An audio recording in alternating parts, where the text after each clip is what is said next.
कांग्रेस सांसद राहुल गांधी लगातार एक के बाद एक मुद्दे उठा रहे हैं। देश की अर्थव्यवस्था से लेकर युवाओं के रोजगार तक की बातें वो कर रहे हैं, मोदी सरकार से सवाल कर रहे हैं और अब उनके इन सवालों से जुड़ा एक लेख सामने आया है। भारतीय व्यापार के लिए एक नई डील के नाम से राहुल का ये लेख अखबार में छपा है, जिसमें उन्होंने मार्केट में मोनोपोली और फेयर प्ले को लेकर अहम सवाल उठाए हैं। तो क्या कुछ है इस लेख में, आइए देखते हैं इस रिपोर्ट में।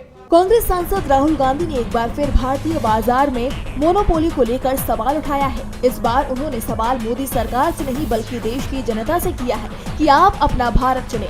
दरअसल अखबार में भारतीय व्यापार के लिए नई डील के नाम से राहुल का एक लेख छपा है, जिसे उन्होंने अपने सोशल मीडिया पर शेयर किया। इसके साथ उन्होंने ट्वीट किया कि फेयर प्ले या मोनोपोली, नौकरियां या कुलीन तंत्र, योग्यता या संबंध, नवीनता या धमकी, बहुतों के लिए संपत्ति या केवल कुछ लोगों के लिए। मैं इस पर लिखता हूं कि व्यवसाय के लिए नई डील सिर्फ एक विकल्प क्यों नहीं, ये भारत का भविष्य है। इसके साथ राहुल ने अपना जो लेख साझा किया उसमें साफ अक्षरों में लिखा है कि अब डर की जगह आजादी चुनने का वक्त आ गया है। मोनोपोली ग्रुप्स की मैच फिक्सिंग या फेयर डील बिजनेस, यानी एक तरह से कांग्रेस सांसद ने इशारों में ही अंबानी अडानी को लेकर मोदी सरकार पर निशाना साधा है। इस लेख की शुरुआत में राहुल गांधी ने लिखा कि ईस्ट इंडिया कंपनी ने भारत को चुप करा दिया था। ब्रिटिश कंपनी ने बिजनेस में अपनी कुशलता से हमारा गला नहीं दबाया, बल्कि हमारे देश के राजाओं को रिश्वत देकर डरा धमका कर किया।